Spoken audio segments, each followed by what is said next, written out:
नमस्कार दोस्तों, बहुत बहुत स्वागत है आपका अपने YouTube चैनल हिंदी साहित्य में। पिछली वीडियो में है जो हमने निर्गुण धारा है जो उसकी निर्गुण धारा को दो भागों में बांटा गया था, ज्ञान मार्गी शाखा और प्रेम मार्गी शाखा, उसको है जो हमने कंप्लीट कर लिया था। आज हम सगुण धारा के बारे में पढ़ेंगे। सगुण धारा को भी आगे दो भागों में बांटा गया है, राम भक्ति शाखा और कृष्ण भक्ति शाखा। तो आज है जो हमारा टॉपिक वह सगुण धारा के अंतर्गत राम भक्ति शाखा है। तो चलिए शुरू करते हैं आज की वीडियो। राम भक्ति शाखा है जो उसमें विष्णु के अवतारी रूप जो है राम की उपासना की जाती है, उनसे रिलेटेड है जो काव्य लिखा गया है उसके बारे में हम आज पढ़ेंगे।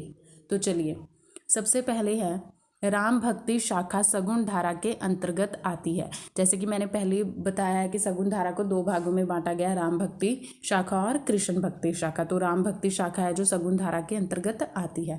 इस शाखा के कवियों ने राम की भक्ति उपासना करने पर बल दिया, राम को अपना आराध्य माना है। जो इस शाखा के कवि हुए हैं उन्होंने है जो राम की भक्ति पर है जो बल दिया था, उन्होंने राम को अपना आराध्य माना। नेक्स्ट है, इन कवियों का राम कबीर का निर्गुण रूपी राम ना होकर दशरथ पुत्र राम है। इन कवियों ने है जो जिस राम की उपासना की थी वह निर्गुण रूपी राम नहीं था। उन्होंने है जो जैसे कि कबीर जी थे, उन्होंने निर्गुण रूपी राम की है जो आराधना की थी, लेकिन जो इस राम भक्ति शाखा के कवि हुए हैं उन्होंने है जो जिस राम की आराधना की, उसकी उपासना भक्ति की, वह दशरथ पुत्र राम हुए हैं। नेक्स्ट है, राम कथा के उद्गम की दृष्टि से वाल्मीकि द्वारा रचित रामायण अति पुरातन ग्रंथ है। जो वाल्मीकि द्वारा लिखित ग्रंथ है रामायण, जिसे हम वाल्मीकि रामायण भी कहते हैं, वह है जो राम कथा का जो आरंभ माना जाता है उसी से माना जाता है। जो इसका टाइम पीरियड है वह 7वीं शती ईसा पूर्व माना जाता है। यह है जो इसे आदि काव्य भी माना जाता है। इसी कारण से यह जो वाल्मीकि जी को है जो आदि कवि भी कहा जाता है। उसके आगे नेक्स्ट है हमारा, बौद्धों के जातक साहित्य में भी राम कथा का वर्णन है। बौद्ध साहित्य के बाद जैन साहित्य का नाम आता है।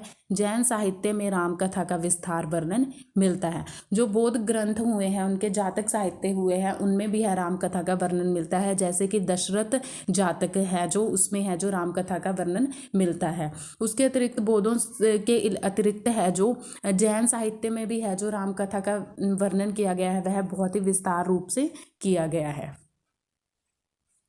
उसके आगे नेक्स्ट है, राम भक्ति सर्वप्रथम दक्षिण के आलबार संतों की वाणी से प्रस्फुटित हुई। जो राम भक्ति की यह जो राम भक्ति की जो धारा शुरू हुई थी वह है जो सर्वप्रथम आलबार संतों की वाणी से शुरू हुई थी। जो आलबार संत हैं उनकी संख्या है जो 12 थी, आलबार है जो 12 हुए हैं। उसके आगे नेक्स्ट है, हिंदी में राम कथा की पर्याप्त रचनाएं मिलती हैं।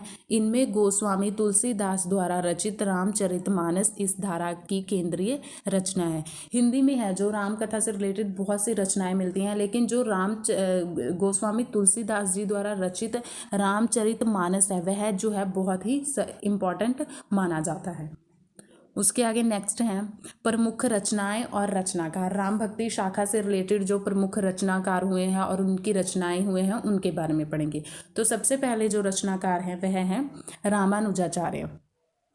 जो इस शाखा के सबसे पहले आते हैं वह हैं रामानुजाचार्य। इन्होंने है जो विशिष्टाद्वैतवाद संप्रदाय की स्थापना की थी। यह प्रश्न बहुत बार पूछा जा सकता है कि कौन से संप्रदाय को किसने स्थापित किया। तो जो विशिष्टाद्वैतवाद संप्रदाय है वह रामानुजाचार्य जी द्वारा स्थापित किया गया है।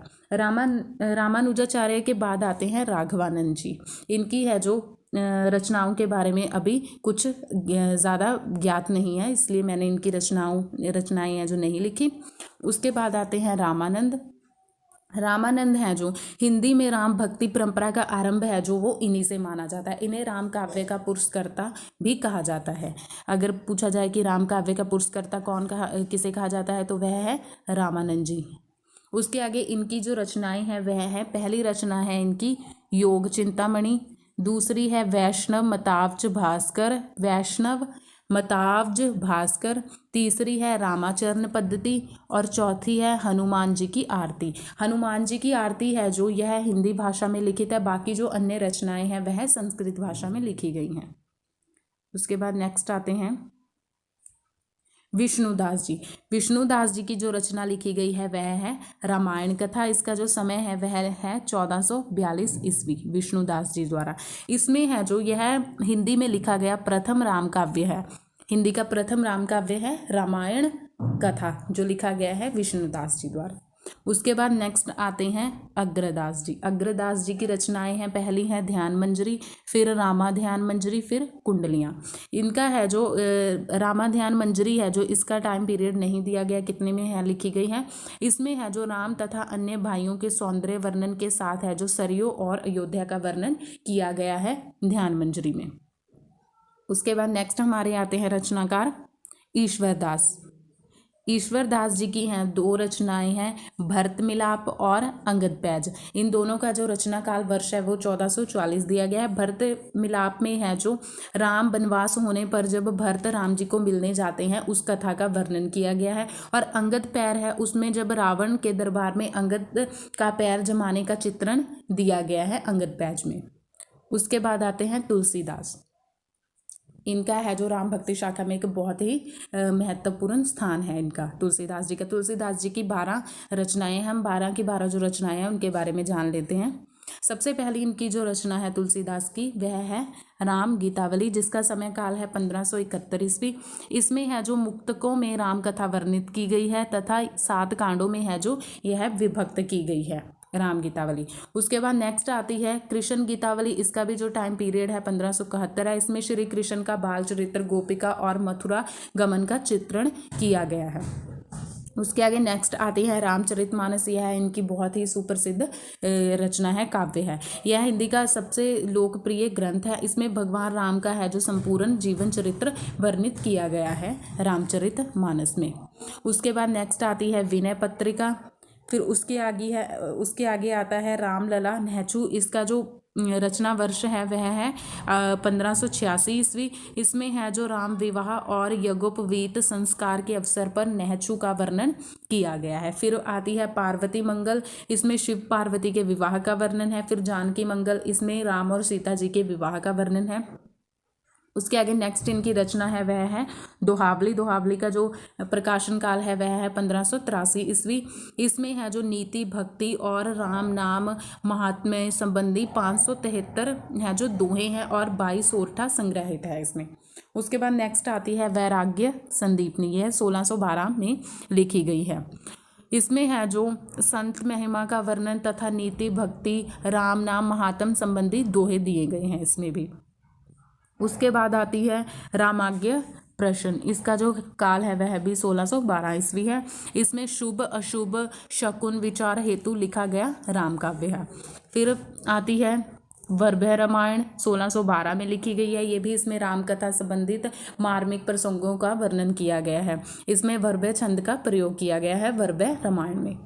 अंतिम इनकी रचना आती है कवितावली, जिसका रचना वर्ष है 1612 ईस्वी।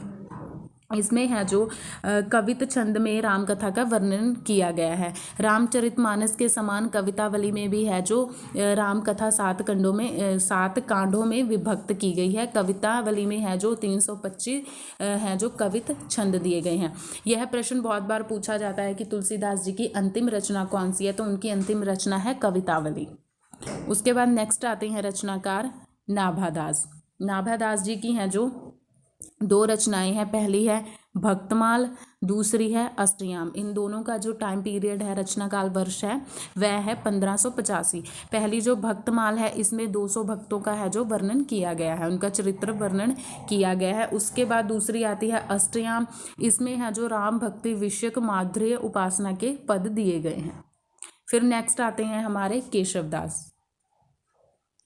केशवदास हैं जो इनकी रचना दी गई है रामचंद्रिका, जिसका प्रकाशन वर्ष है 1601 ईस्वी। इसने ये जो रचना है वाल्मीकि रामायण के आधार पर ही इसमें है जो रामकथा को वर्णन किया गया है। नेक्स्ट आती है प्राणचंद चौहान। प्राणचंद चौहान जी द्वारा लिखा गया है रामायण महानाटक, जो लिखा गया है 1610 ईस्वी में प्राणचंद चौहान जी द्वारा। इसमें है जो संवाद शैली में रामकथा का वर्णन किया गया है। रामायण महानाटक में। फिर आते हैं हृदय राम। हृदय राम जी का लिखा गया है हनुमान नाटक 1623 ईस्वी। इसमें है जो संस्कृत के हनुमान नाटक के आधार पर हिंदी में हनुमान नाटक लिखा गया है हृदय राम जी द्वारा। फिर नेक्स्ट आते हैं, नेक्स्ट हमारे जो हैं रचनाकार वह हैं माधवदास। इनकी जो रचना है पहली है माधवदास, इनकी है अध्यात्म रामायण और दूसरी है रामरासो। उसके बाद नेक्स्ट आते हैं लालादास। लालादास की है अवध विलास। इसका जो रचना काल वर्ष है वह है 1643 ईस्वी। इसमें है जो राम जन्म से राम वनगमन तक की जो कथा है वह वर्णित है। फिर अंतिम आते हैं सेनापति। सेनापति जी की रचना जो है वह है कवित रत्नाकर। इसका है जो रचना वर्ष वह है 1649 ईस्वी। इस ग्रंथ की है जो चौथी पांचवी तरंग में रामकथा का वर्णन किया गया है।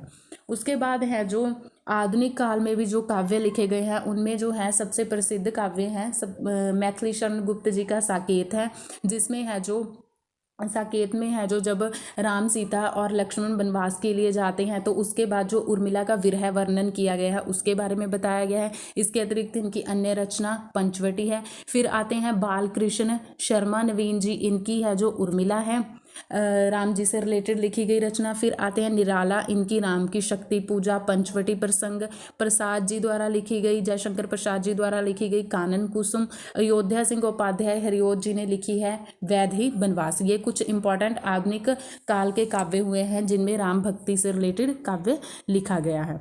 तो दोस्तों ये थी हमारी आज की वीडियो जिसमें हमने राम भक्ति शाखा के बारे में पढ़ा। उम्मीद करती हूँ आपको आज की वीडियो अच्छी लगी होगी। इसे लाइक शेयर सब्सक्राइब करना ना भूलें।